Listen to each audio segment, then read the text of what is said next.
Deep into that darkness peering, long I stood there, wondering, fearing, doubting.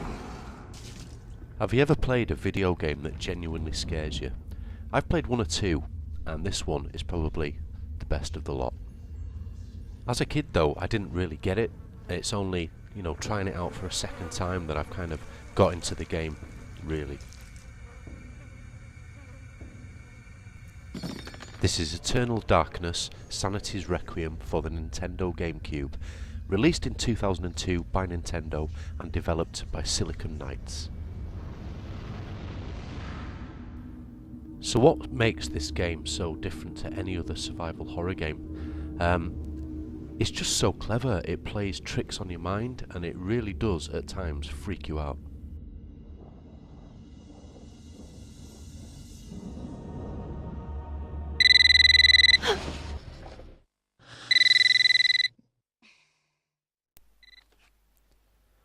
So you start off here as the main protagonist, Alex Roivas, and basically receive a phone call from the police chief to say that your grandfather's been murdered in his mansion. To disturb you, but there's been an accident. Ah, Miss Roivas, I'm pleased to meet you. I trust you had a pleasant trip? That goes down as one of the worst lines in any video game intro. I mean, this guy's taking the piss when he's just told me my relative's dead. Brighter circumstances. Yes, it is. Can we get this over with, please? Of course, this way. But I must warn you, it's not a pleasant sight. I'm afraid there's not much to see.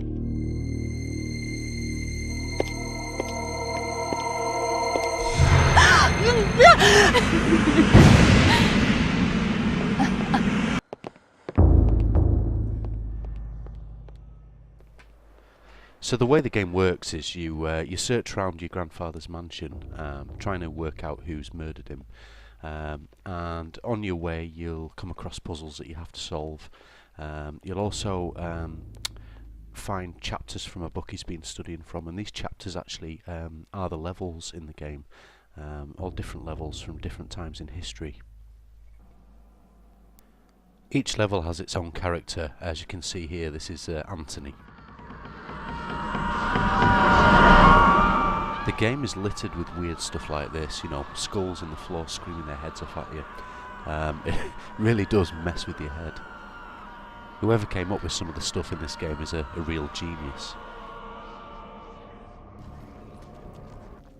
So just to explain a little bit about the differences between Eternal Darkness and other horror games. The clever thing about this is that it uses a sanity meter, so you come across these baddies and each time you see one your sanity meter depletes, and this is really where the game starts to get clever. I don't want to put too many spoilers into this particular video, but things like your controller switching off randomly, the screen just shutting off, you're walking over to your telly and trying to put it back on again. Just really weird things like that, which make it really, you feel uneasy playing the game at times.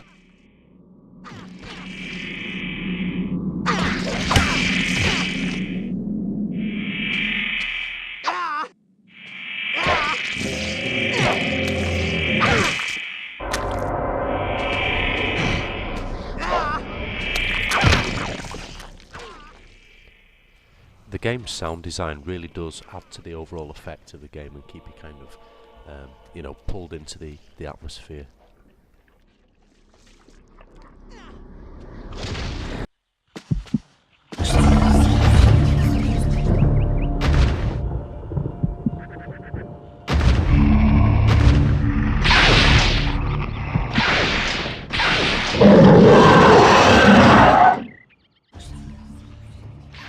You come up against all kind of, great looking bosses like this. I think the graphics on the game, although a bit dated maybe in the cutscenes, pretty decent. It's a really underrated game, this, as far as I'm concerned.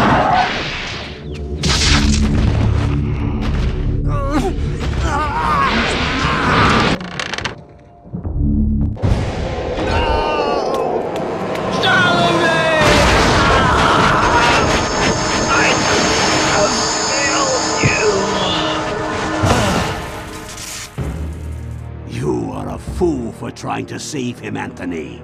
His fate was decided many centuries ago, as is the fate of this world. Despite your faith, there is little to save you from the power of Ulya.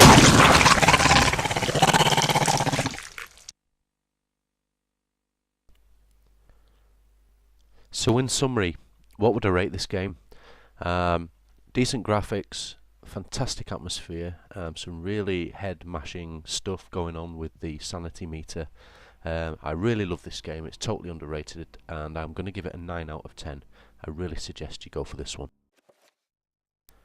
I want to thank you all for watching my video. Please like and subscribe. I'll speak to you later.